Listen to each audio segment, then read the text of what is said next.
seconds, please, Jasper. Away!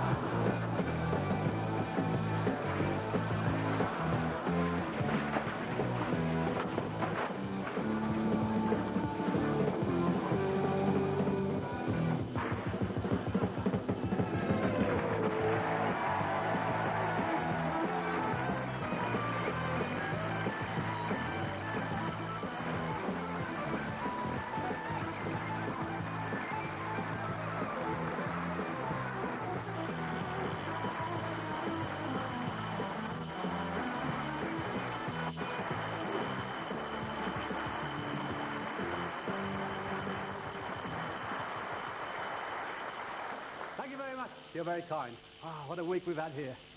Anyway, did you read in the papers that the Japanese are negotiating to translate all the Agatha Christie novels into their own language?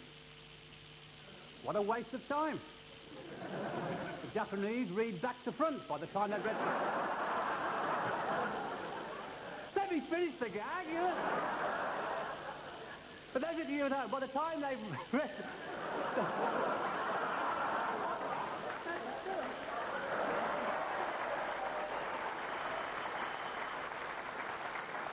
You've been sent in by the special branch, haven't you? I see there's a lot of fuss about the new Bluebird car advert. You know, where a Geordie says something about making cars, and then a Japanese guy translates for him. Have you seen that? Yes, I'm not surprised at the fuss. You can't understand what the hell is going on, can you? We're gonna see what that's probably up. Me and that can you car, you know? And the Japanese comes and goes, what kind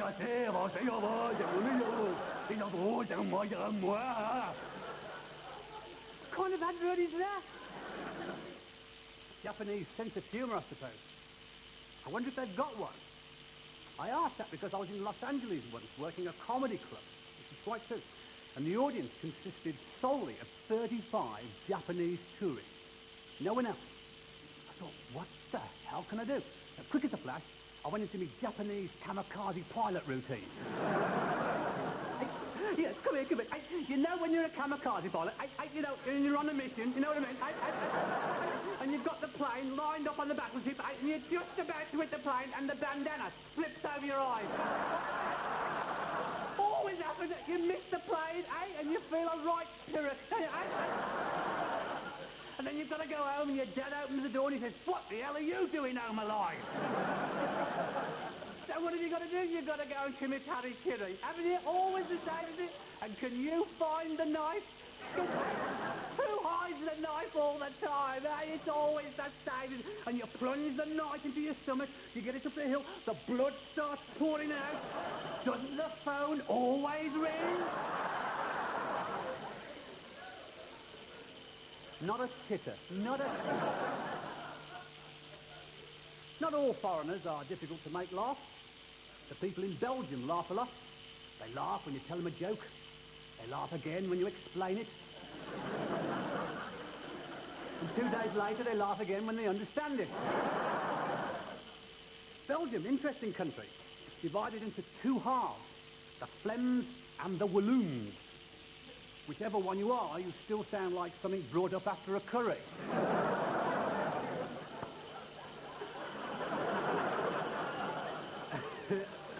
Of course, the one joke Belgium and all of Europe laugh at is the common market. That wonderful organisation full of faceless Euro MPs no one can remember, talking in a place everyone's forgotten existed, discussing motions no one's heard of, concerning resolutions people couldn't give a toss about, to pass laws that give everybody a pain in the arse. They create food and drink surpluses that could do a great deal to relieve starving in the third world. So what do? They sell it to the Russians. Sensible, that, isn't it? I don't understand it. The Eastern Bloc has got its own common market.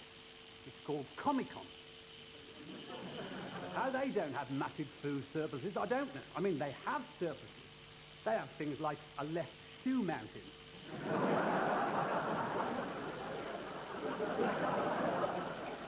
An anabolic steroid lake. I think I suffer from what's called xenophobia. Good word, that. A fear of foreigners. I think most British people have, particularly the English. I mean, we fought pitched battles with every European country there is, except Monaco. Well, they haven't got a football team, have they?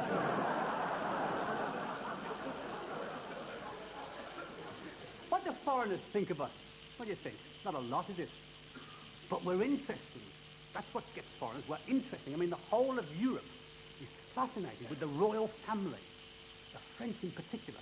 Every month, some dotty French magazine comes up with some incredulous story, you know, swearing blind the Queen Mother's pregnant again. Prince Philip was a drummer with meatloaf. Surely the French aren't that gullible. Mind you, they could be. You know? After all, someone persuaded them that camembert was a cheese. I don't know about you, I use it in the house as a rat repellent. Another thing I'm not too keen on is the way the French pinch our English words to sort of crowbar into their own language, like le picnic, le weekend. I mean, it's just so passé. Oh, a university crowd, you know. Greece has just recently joined the common market. What a wonderful asset having Athens Airport within the community. It's encouraging, isn't it, eh? It's a hijacker's paradise. Even the duty-free shop sells grenades in six-packs. Then there's Italy, one of the founding members. Their main asset is macho men. You can generally tell an Italian male because he's always holding his crotch.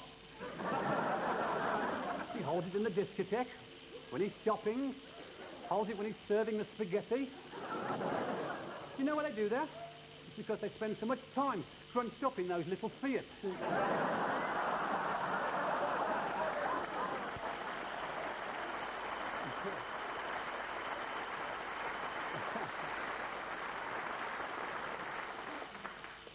Here's something else I found interesting this week. Holland, get this, Holland, our neighbours across the sea, receive BBC 1 and 2 television. And this programme in particular is very popular. I've always thought the Dutch were a fabulous people, didn't you? Goedenavond.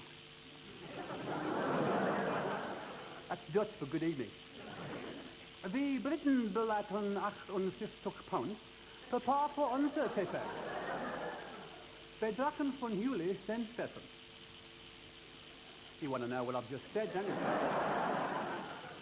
What I said was, as a British TV licence costs 58 quid, how about having a whip round and coughing up your fair whack?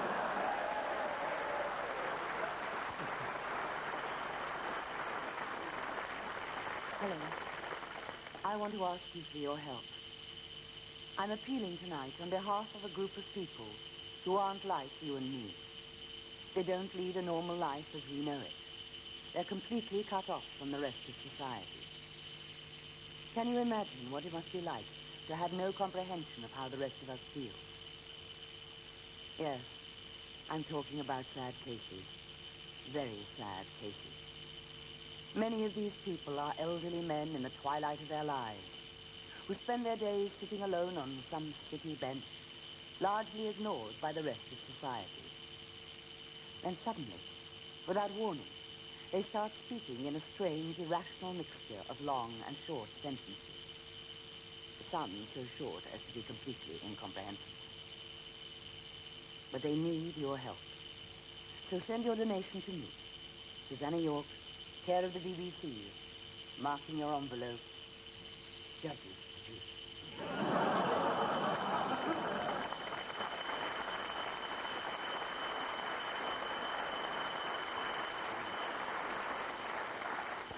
Thanks to Susanna York. What else has been happening this week? Well, in America, President Reagan's speechwriter has quit. When asked for his reaction, the president said,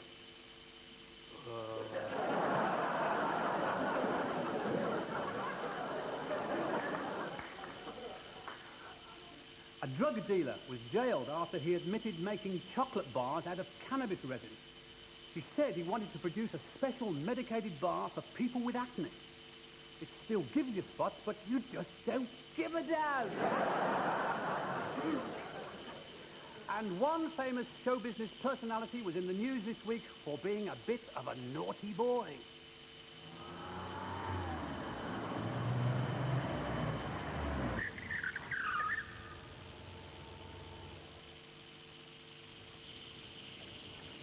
Excuse me, sir. Can you blow into this bag? But I know someone who can.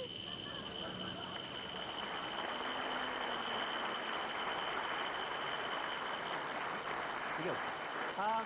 At the beginning of the week, there was this disturbing headline. Queen locks herself in to escape madman. As a result, security has been tightened yet again, as this preview demonstrates.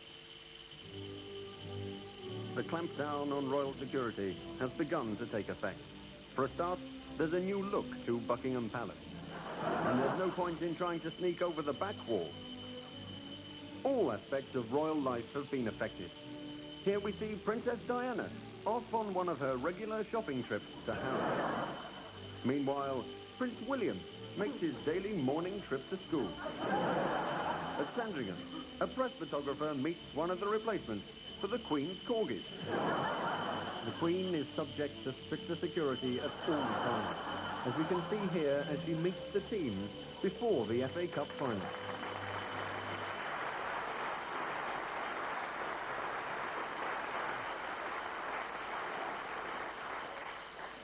Tuesday saw the 50th anniversary of the first TV sports commentary.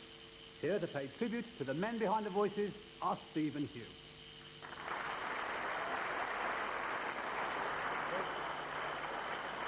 Yes, indeed. Thank you very much indeed, Jasper. And you join us here in Seoul for live coverage of the 1988 Olympic Games. And you join us here in this magnificent new Olympic Stadium where there is seating for more than 65 spectators and more than 85,000 television presenters.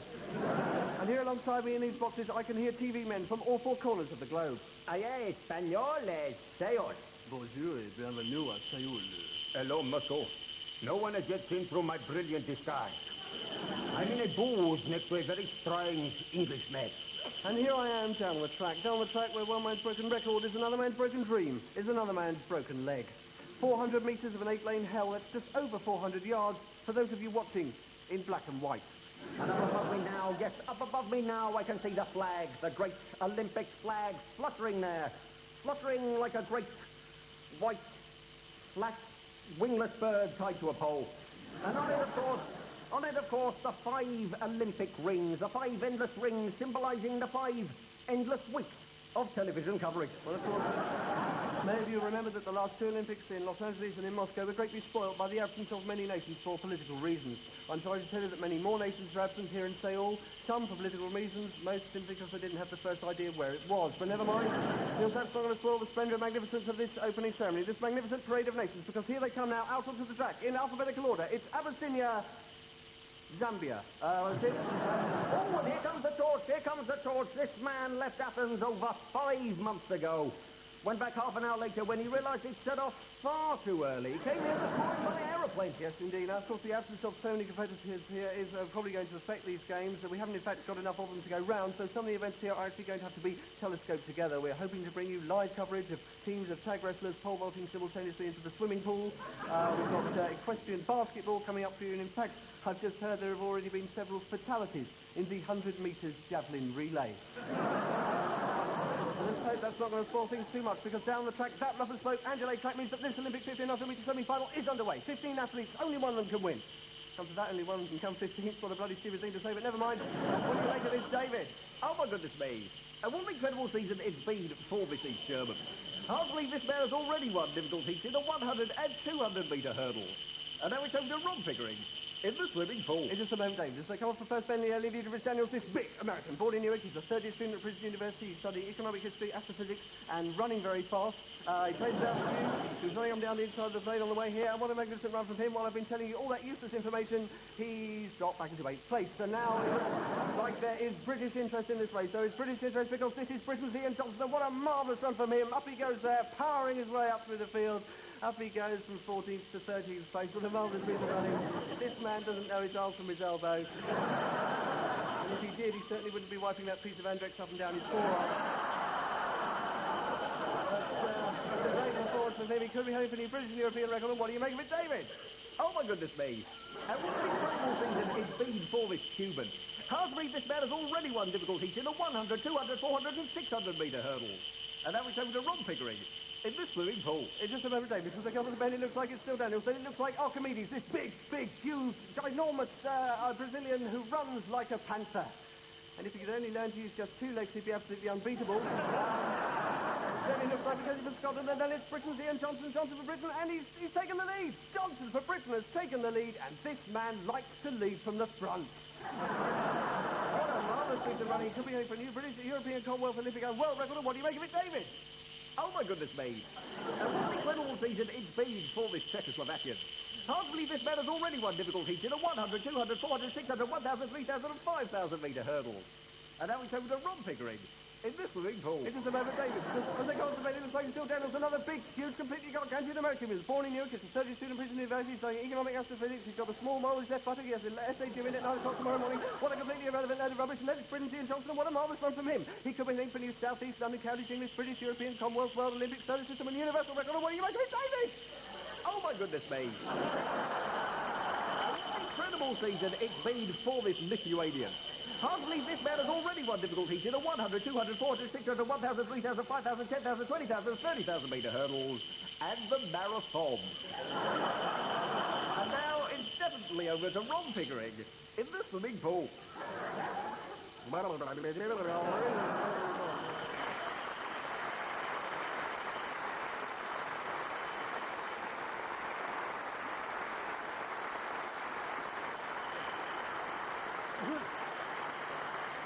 Thanks to Stephen Hughes.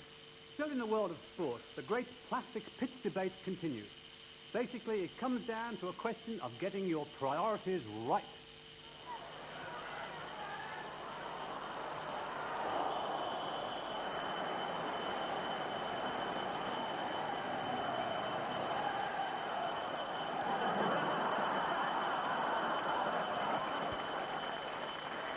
This is Bob Wilson reporting for Carrott Confidential. The big controversy in football just now centres on the use of plastic pitches. Clubs like Luton Town and Queen's Park Rangers swear by them. Liverpool and Everton swear at them. One of the criticisms of the anti-plastic faction is about the bounce on plastic. Well, I've been joined by the former England striker Mick Shannon to test the validity of that criticism. Well, Mick, how was it? No real problem, Bob.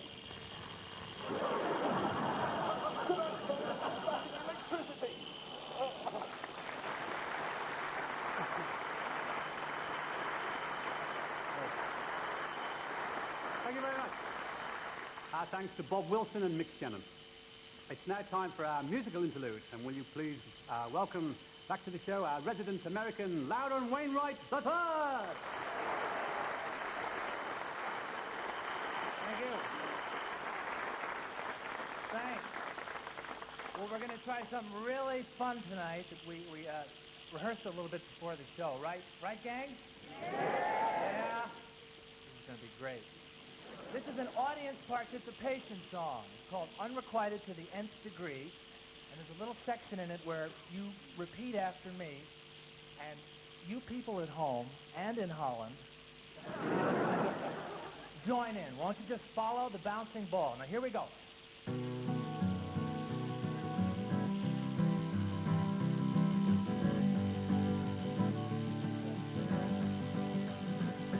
When I die, and it won't be long, hey, you're gonna be sorry that you treated me wrong. Yeah, you're gonna be sorry that you treated me bad. Yes, and if there's an afterlife, I'll gloat and I'll be glad. You know, it might be a plane crash or some sort of OD. Hey, there's gonna be a photograph with my obituary. You're gonna see it and you'll cry a lot. You're gonna wanna wear black. Hey, I'll be dead, but you can bet your life I'm gonna get you back. I'm tired of being left up on your shelf. I might not wait around. I might kill myself. Not only would you miss me, but you'd feel guilty too. Oh, I'd be dead, but it'd be too late. The joke would be on you. Here we go, everybody! Ha, ha, ha, ha, ha, ha. Ho, ho, ho, ho! Chuckle, chuckle, chuckle, chuckle! Snicker, snicker, snicker, snicker! Guffaw, guffaw, guffaw, guffaw! Yup, yup, yup, yup! Turtle, turtle, turtle, turtle! That was so great! Let's do it again! Ha, ha, ha, ha! Ho, ho, ho, ho! Chuckle, chuckle, chuckle, chuckle! Snicker, snicker, snicker, snicker! Guffaw, guffaw, guffaw, guffaw! Yup, yup, yup, yup! Turtle, turtle, turtle, turtle! So you better take warning and start treating me good. I'm not really crying, I'm just pretending. Start doing the things that I think you should. And you better not pout. And you better not cry. Hey, the Grim Reaper is coming to town and I just might die. One more time. Ha, ha, ha, ha, ha. Ho, ho, ho, ho. Chuckle, chuckle, chuckle, chuckle. Snicker, snicker, snicker, snicker. Guffaw, guffaw, guffaw, guffaw. Yup, yup, yup, yup. Turtle, turtle, turtle, turtle. I can hear him over in Holland.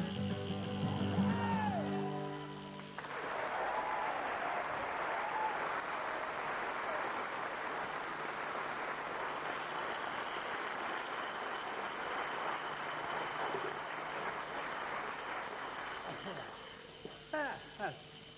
Earned your money.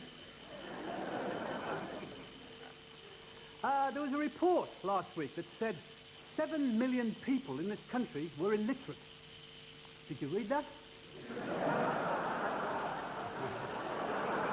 You've got to say yes, haven't you? Being illiterate must be one heck of a drawback.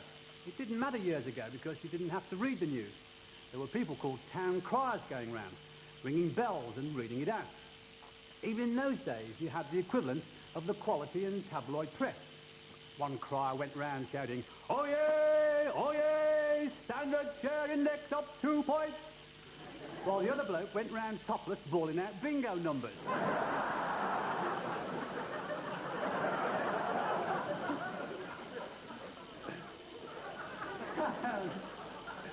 Town criers, when you come to think about it, would be classed today as part of the media.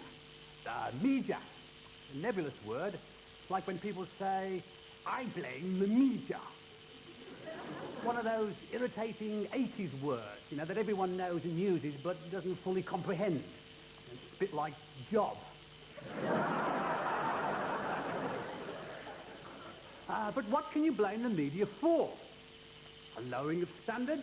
Well, look at the top shelf of the newsagent's magazine rack, catering entirely for the amateur gynecologist. Underneath that, you've got the tabloid press, which is almost as bad. Newspapers written entirely around tits. By tits, for tits. Who writes all that tosh? Makes you think that if an infinite number of monkeys sat at an infinite number of typewriters, in 10 minutes they'd write the Star. If you look on the rest of the rack, you'll see papers and magazines to accommodate every conceivable interest. It's full of teenage magazines, obsessed with age. Just 16, under 15. And the latest one, 14 and a half, but can pass for 18 in a pub. They're full of advice on how to introduce your boyfriend to your parents at the breakfast table.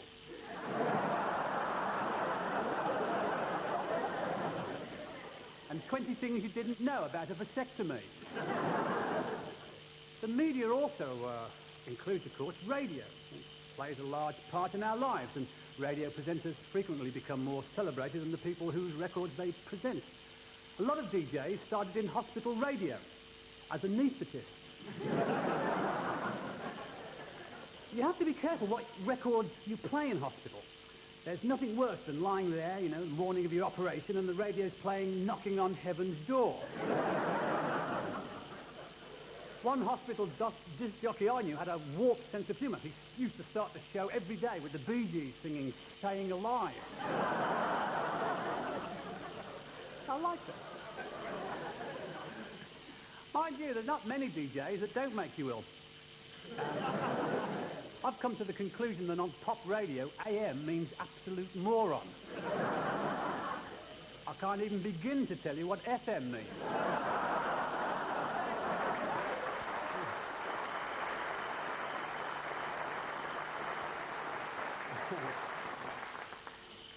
Radio's gone through many changes in the last few years, and it's just about to undergo a further change with community radio. I don't know if you know what that is. It's based around ultra-small transmitters, for anyone who cares to set one up. I came across one in Melbourne, in Australia. It's run by a cooperative, somewhat left of Derek Hatton. Right. The first question the interviewer asked me was, why do you prostitute your talent for the benefit of the capitalist bourgeoisie? Well, it's a bit different from, is Jasper Carrott your real name?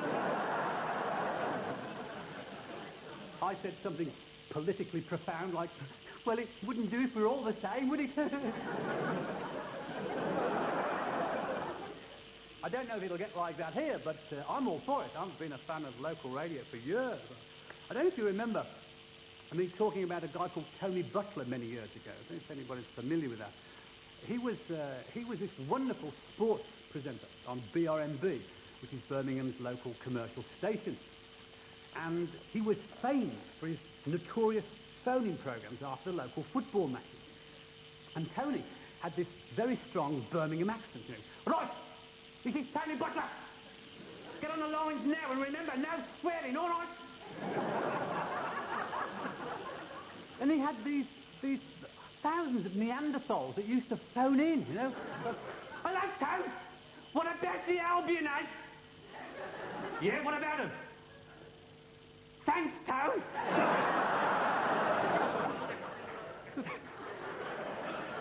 Hello, Tone. I've just come back from the Villa. It was a great game. Andy Gray, he hit this one ball. If it had gone in the net, it would have been a goal.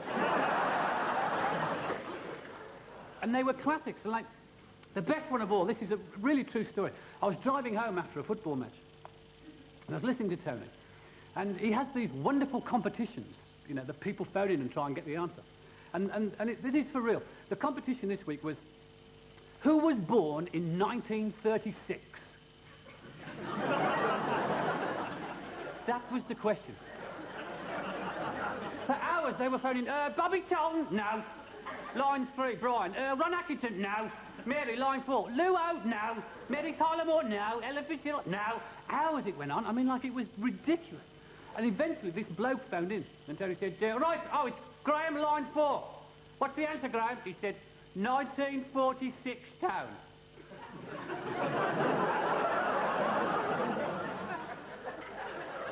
Who was born in 1936? 1946? He said, no, Tone. It's the year Jimmy Greaves was born. And Tony said, that was last Saturday's question. And the bloke said, well, it's taken me a bit of time to get through.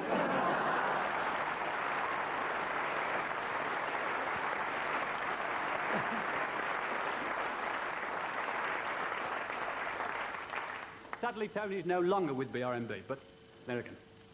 You've probably heard on the news today that Special Branch have returned 5 of the cans of film they removed from BBC Scotland during that raid last week. But let's have a look at some of the sinister and subversive material they're still hanging on to.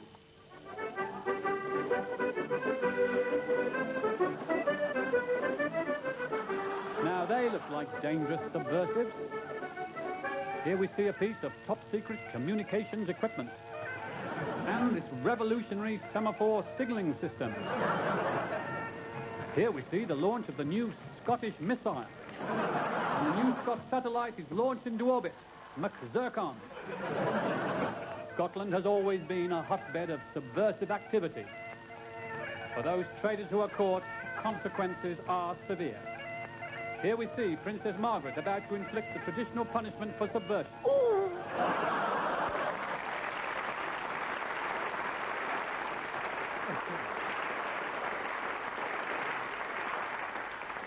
Have you been to the cinema lately? We are...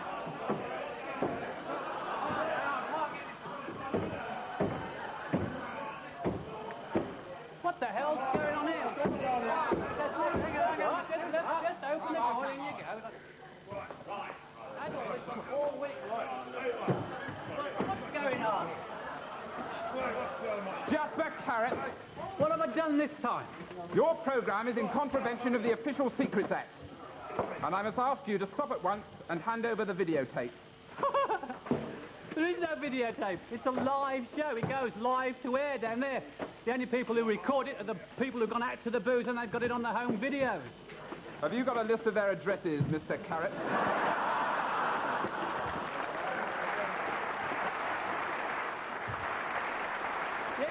I carry 10 million of them around in me bloody trousers. Well, presumably you won't have any objections to us looking for ourselves. Help yourself.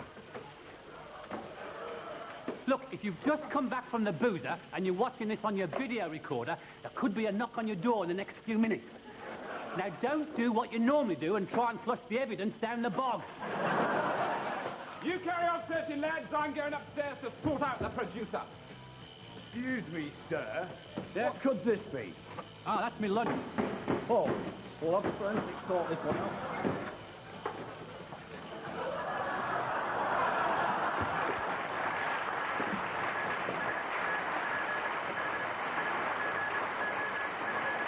And what's this?